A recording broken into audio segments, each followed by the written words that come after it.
ರಾಷ್ಟ್ರಪಿತ ಮಹಾತ್ಮ ಗಾಂಧೀಜಿಯವರು ಒಂದು ಮೂರು ಮಂಗಗಳ ಕೆಟ್ಟದ್ದನ್ನು ನೋಡಬಾರದು, ಕೆಟ್ಟದ್ದು ಕೇಳಬಾರದು, ಕೆಟ್ಟದ್ದು ಮಾತಾಡಬಾರದು ಎನ್ನುವಂಥ ಒಂದು ಕಥೆಯಲ್ಲಿ ಮೂರು ತತ್ವಗಳು ಅಡಕವಾಗಿವೆ. ಈ ಕಥೆಯ ನೀತಿಯು ಈ ಕೆಳಗಿನಂತಿರುತ್ತದೆ. ಈ ನೀತಿಯು ನಿಮ್ಮ ಜೀವಿತಕ್ಕೆ ಮತ್ತು ಆತ್ಮಕ್ಕೆ ಉಪಯುಕ್ತವಾಗುವುದಾದರೆ ನೀವು ಒಂದು ಲೈಕ್ ಮಾಡಿರಿ ಹಾಗೂ ಕಾಮೆಂಟ್ ಮಾಡಿರಿ ಎಂದು ತಮ್ಮಲ್ಲಿ ಕೇಳಿಕೊಳ್ತಾ ಇದ್ದೇನೆ. ಈ ದಿನದ ದೇವರ ವಾಕ್ಯಕ್ಕಾಗಿ ಆರಿಸಿಕೊಂಡಿರಲಿಕ್ಕಿರುವಂಥ ವೇದ ಭಾಗವು 2ನೇ ಕೊರಿಂಥದವರಿಗೆ ಬರೆದ ಪತ್ರಿಕೆ 7ನೇ ಅಧ್ಯಾಯ ವಚನ 1. ಪ್ರಿಯರೇ, ಈ ವಾಗ್ದಾನಗಳು ನಮಗಿರುವುದರಿಂದ ಶರೀರಾತ್ಮಗಳ ಕಲ್ಮಶವನ್ನು ತೊಲಗಿಸಿ ನಮ್ಮನ್ನು ಶುಚಿ ಮಾಡಿಕೊಂಡು ದೇವರ ಭಯದಿಂದ ಕೂಡಿದವರಾಗಿ ಪವಿತ್ರತ್ವವನ್ನು ಸಿದ್ಧಿಗೆ ತರುವುದಕ್ಕೆ ಪ್ರಯತ್ನಿಸೋಣ ಎನ್ನುವಂಥದ್ದು ಈ ದಿನದ ದೇವರ ವಾಕ್ಯವಾಗಿದೆ. ಆದುದರಿಂದ ಕರ್ತನಲ್ಲಿ ಪ್ರೀತಿಯ ದೇವ ಜನರೇ, ಇಲ್ಲಿ ಒಂದು ಮುಖ್ಯವಾದ ಒಂದು ವಿಷಯ, ಅದು ಏನೆಂದರೆ ನಾವು ಶರೀರಾತ್ಮಗಳ ಕಲ್ಮಶ ಅಂತ ಹೇಳ್ತಾ ಇದೆ. ಶರೀರಗಳ ಕಲ್ಮಶನು ತೆಗಿಬೇಕು, ಆತ್ಮಗಳ ಕಲ್ಮಶನು ತೆಗಿಬೇಕು. ಶರೀರಗಳ ಕಲ್ಮಶ ಮತ್ತು ಆತ್ಮಗಳ ಕಲ್ಮಶವನ್ನು ತೆಗೆದು ನಾವು ಪವಿತ್ರಾತ್ಮನನ್ನು ಸಿದ್ಧಿಗೆ ತರಬೇಕು ಎಂದು ದೇವರ ವಾಕ್ಯವು ನಮಗೆ ತಿಳಿಸುವಂಥದ್ದಾಗಿದೆ. ಹಾಗಾದರೆ ಪವಿತ್ರಾತ್ಮನನ್ನು ಸಿದ್ಧಿಗೆ ತರುವುದಕ್ಕೆ ಶರೀರ ಹೇಗೆ ನಾವು ಶುದ್ಧೀಕರಿಸಿಕೊಳ್ಳಬೇಕು ಎನ್ನುವಂಥ ವಿಷಯವನ್ನು ನಾವು ನೋಡುವಾಗ ನಮ್ಮ ದೇಹವು ಜೀವ ಸ್ವರೂಪನಾದ ದೇವರ ಮಂದಿರವಾಗಿದೆ ಎಂದು ನಮಗೆ ತಿಳಿಸುತ್ತದೆ. ದೇವರು ಅದರಲ್ಲಿ ವಾಸ ಮಾಡುತ್ತಾನೆ ಎಂದು ನಮಗೆ ಸತ್ಯವೇದವು ತಿಳಿಸುತ್ತದೆ. ಅಷ್ಟೇ ಅಲ್ಲದೆ ನಮ್ಮ ಜೊತೆಗೆ ಆತನು ಇರುವ ಆತನಾಗಿದ್ದಾನೆ, ನಮಗೆ ಆತನು ದೇವರಾಗಿದ್ದಾನೆ, ಆತನಿಗೆ ನಾವು ಪ್ರಜೆಗಳಾಗಿದ್ದೇವೆ ಮತ್ತು ಆತನು ನಮ್ಮನ್ನು ಸೇರಿಸಿಕೊಳ್ಳುವ ಆತನಾಗಿದ್ದಾನೆ, ಸೇರಿಸಿಕೊಂಡಾತನಾಗಿದ್ದಾನೆ. ಆದುದರಿಂದ ನಾವು ಆತನ ಕುಮಾರ ಮತ್ತು ಕುಮಾರ್ತೆಯರಾಗಿದ್ದೇವೆ ಎಂದು ದೇವರ ವಾಕ್ಯ ನಮಗೆ ತಿಳಿಸುತ್ತದೆ. ಹಾಗಾದರೆ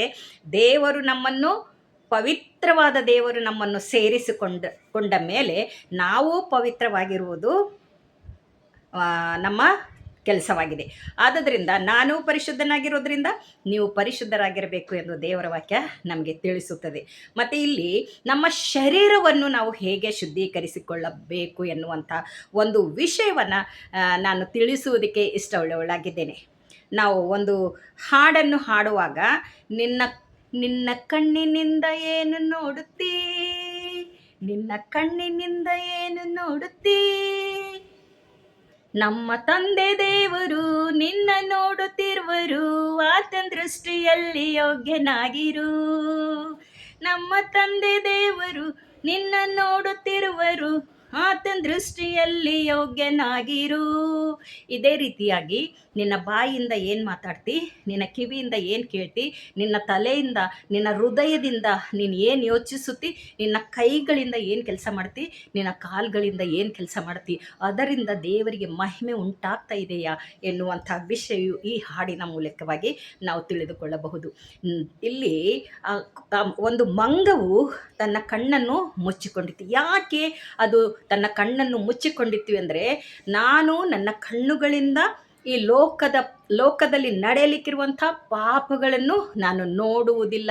ಆ ಪಾಪಗಳನ್ನು ನೋಡಿ ಅಥವಾ ಲೋಕದಲ್ಲಿರಲಿಕ್ಕಿರುವಂಥ ಎಲ್ಲ ವಿಷಯಗಳನ್ನು ನೋಡಿ ನಾನು ಅದಕ್ಕೆ ಆಸೆಗೊಳ್ಳದಂತೆ ನನ್ನ ಕಣ್ಣುಗಳನ್ನು ನಾನು ಮುಚ್ಚಿಕೊಂಡಿದ್ದೇನೆ.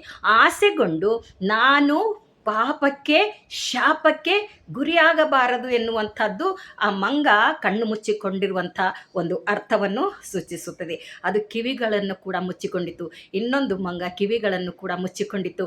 ಆ ಕಿವಿಗಳಿಂದ ನಾವು ಅವಾಚ್ಯ ಶಬ್ದಗಳನ್ನು ಕೇಳಬಾರದು, ಕೆಟ್ಟ ಶಬ್ದಗಳನ್ನು ನಾವು ಕೇಳಬಾರದು, ಕೆಟ್ಟ ವಿಷಯಗಳಿಗೋಸ್ಕರ ನಾವು ಕಿವಿಗೊಡಬಾರದು ಎನ್ನುವಂಥ ಒಂದು ಸತ್ಯವನ್ನು ಅಲ್ಲಿ ತಿಳಿಸುತ್ತದೆ.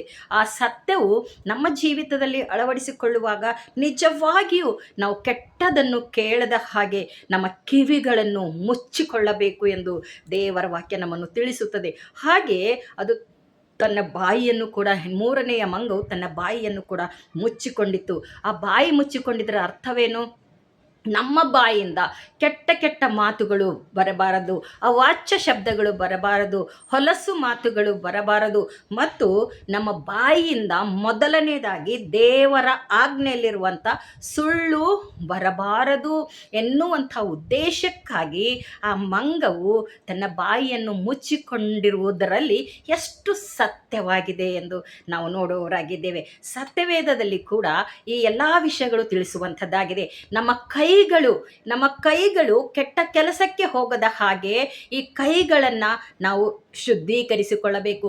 ನಮ್ಮ ಕಾಲುಗಳು ರಕ್ತವನ್ನು ಸುರಿಸುವುದಕ್ಕೆ ಓಡದ ಹಾಗೆ, ನಮ್ಮ ಕಾಲುಗಳು ಕಳ್ಳತನ ಮಾಡುವುದಕ್ಕೆ ಓಡದ ಹಾಗೆ, ನಮ್ಮ ಕಾಲುಗಳು ದರೋಡೆ ಮಾಡುವುದಕ್ಕೆ ಓಡದ ಹಾಗೆ ನಮ್ಮ ಕಾಲುಗಳನ್ನು ನಮ್ಮ ಹತೋಟಿಯಲ್ಲಿಟ್ಟುಕೊಳ್ಳಬೇಕು. ಅವುಗಳನ್ನು ಪರಿಶುದ್ಧವಾಗಿಟ್ಟುಕೊಳ್ಳಬೇಕು. ನಮ್ಮ ದೇಹದ ಮೇಲಿನ ಈ ಎಲ್ಲ ಅಂಗಾಂಗಗಳು ನಾವು ನಮ್ಮ ಹತೋಟಿಯಲ್ಲಿಟ್ಟುಕೊಳ್ಳಬೇಕು. ಎಲ್ಲದಕ್ಕಿಂತ ಹೆಚ್ಚಾಗಿ ನಮಗೆ ಇನ್ನೊಂದು ವಾಕ್ಯ ತಿಳಿಸುತ್ತದೆ, ನಮ್ಮ ದೇಹವು ಕೆಟ್ಟ ಕೆಲಸಕ್ಕೆ ಹೋಗದ ಹಾಗೆ, ಜಾರತ್ವಕ್ಕೆ ಹೋಗದ ಹಾಗೆ. ಜಾರತ್ವವು ಬಹು ದೊಡ್ಡ ಪಾಪವಾಗಿದೆ. ಆ ಜಾರತ್ವವು ನಾವು ಜಾರತ್ವಕ್ಕೆ ಹೋಗದ ಹಾಗೆ, ಜಾರತ್ವದ ಆಲೋಚನೆಗಳು ಮಾಡದ ಹಾಗೆ, ಜಾರತ್ವದಲ್ಲಿ ನಾವು ಸೇರದ ಹಾಗೆ ನಮ್ಮ ದೇಹವನ್ನು ನಾವು ಪರಿಶುದ್ಧವಾಗಿಟ್ಟುಕೊಳ್ಳಬೇಕು, ಶುದ್ಧೀಕರಿಸಲ್ಪಡಬೇಕು. ಇಲ್ಲಿ ದೇವರ ವಾಕ್ಯ ತಿಳಿಸ್ತಾ ಇದೆ, ಶರೀರವನ್ನು ಶುದ್ಧೀಕರಿಸಿಟ್ಟುಕೊಳ್ಳು ಎಂದು. ನಮ್ಮ ದೇಹದ ಮೇಲಿನ ಅಂಗಾಂಗಗಳು ಈ ರೀತಿಯಾಗಿ ನಾವು ಶುದ್ಧೀಕರಿಸಲ್ಪಡುವಾಗ ನಮ್ಮ ಅಂತರಂಗದಲ್ಲಿರಲಿಕ್ಕಿರುವಂಥ ಅಂಗಾಂಗಗಳು, ಬುದ್ಧಿ, ತಿಳುವಳಿಕೆ, ವಿವೇಕ, ಇವೆಲ್ಲವುಗಳನ್ನು ನಾವು ಪರಿಶುದ್ಧವಾಗಿಟ್ಟುಕೊಳ್ಳಬೇಕು. ನಮ್ಮ ಹೃದಯವನ್ನು ಕೂಡ ನಾವು ಪರಿಶುದ್ಧವಾಗಿಟ್ಟುಕೊಳ್ಳಬೇಕು ಎಂದು ದೇವರ ವಾಕ್ಯ ನಮಗೆ ತಿಳಿಸುತ್ತದೆ. ಈ ಹೃದಯವು ಪರಿಶುದ್ಧವಾಗದೇ ಇದ್ದಾಗ ಈ ಹೃದಯದಲ್ಲಿ ದೇವರು ತನ್ನ ವಾಸವನ್ನು ಹೇಗೆ ಮಾಡುತ್ತಾನೆ? ಈ ಹೃದಯವು ನಾವು ದೇವರಿಗೆ ನಮ್ಮ ಗರ್ಭಗುಡಿಯಾಗಿದೆ. ಆದುದರಿಂದ ದೇವರು ನಮ್ಮ ಹೃದಯವೆಂಬ ಗರ್ಭಗುಡಿಯಲ್ಲಿ ವಾಸ ಮಾಡುವ ಆತನಾಗಿದ್ದಾನೆ. ಆ ದೇವರನ್ನು ನಾವು ಈ ಹೃದಯದಲ್ಲಿಟ್ಟುಕೊಂಡು ನಾವು ಕೆಟ್ಟ ಆಲೋಚನೆಗಳು, ಕೆಟ್ಟ ವಿಚಾರಗಳು ಮಾಡುವುದು ಬಹು ತಪ್ಪಾಗಿರುವುದರಿಂದ ಈ ಹೃದಯ ಕೂಡ ನಾವು ಶುದ್ಧವಾಗಿಟ್ಟುಕೊಳ್ಳಬೇಕು. ನಮ್ಮ ಬುದ್ಧಿ, ಜ್ಞಾನ, ತಿಳುವಳಿಕೆ ಕೂಡ ನಾವು ಶುದ್ಧವಾಗಿಟ್ಟುಕೊಳ್ಳಬೇಕು ಎಂದು ದೇವರ ವಾಕ್ಯ ನಮಗೆ ತಿಳಿಸುವಂಥದ್ದಾಗಿದೆ. ಮತ್ತು ನಮಗೆ ಇನ್ನೊಂದು ಹೇಳ್ತಾ ಇದೆ, ಆತ್ಮಗಳ ಕಲ್ಮಶ ಕೂಡ ತೆಗೆದುಹಾಕಬೇಕು. ಇಷ್ಟು ಹೊತ್ತು ದೇಹದ ಕಲ್ಮಶಗಳ ವಿಷಯವಾಗಿ ನಾನು ಮಾತಾಡಿದೆ.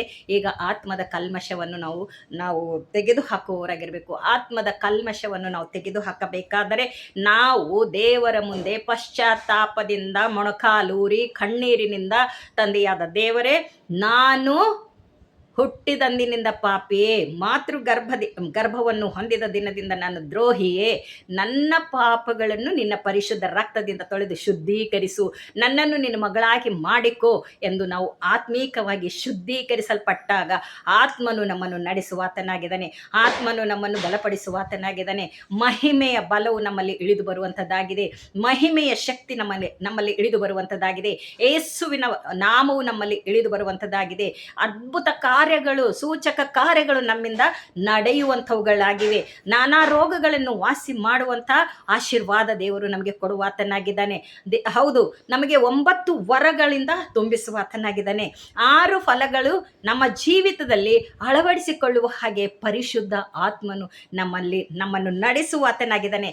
ಆದುದರಿಂದ ಈ ಗಾಂಧೀಜಿಯವರು ನಮಗೆ ಹೇಳಿರುವಂಥ ಈ ಒಂದು ಚಿಕ್ಕ ಕಥೆಯಲ್ಲಿ ಎಷ್ಟು ದೊಡ್ಡದಾದ ಒಂದು ನೀತಿ ಕಥೆಯು ಅಡಕವಾಗಿದೆ ಎಂದು ನಾವು ಸತ್ಯವೇದದ ವಾಕ್ಯದ ಬೆಳಕಿನಲ್ಲಿ ನಾವು ನೋಡಿಕೊಂಡಿದ್ದೇವೆ. ಆದ್ದರಿಂದ ಪ್ರಿಯರಾದ ದೇವ ಜನರೇ, ನಮ್ಮ ಶರೀರಗಳನ್ನು ಮತ್ತು ನಮ್ಮ ಆತ್ಮಗಳನ್ನು ಕೂಡ ಕಲ್ಮಶದಿಂದ ತೆಗೆದು ಹಾಕಿದವರಾಗಿ ಪರಿಶುದ್ಧಾತ್ಮನನ್ನು ನಾವು ಸಿದ್ಧಿಗೆ ತರುವುದಕ್ಕೆ ಪ್ರಯತ್ನಿಸೋಣ ಎಂದು ಹೇಳುತ್ತಾ ಈ ದೇವರ ವಾಕ್ಯವನ್ನು ಮುಗಿಸುತ್ತೇನೆ.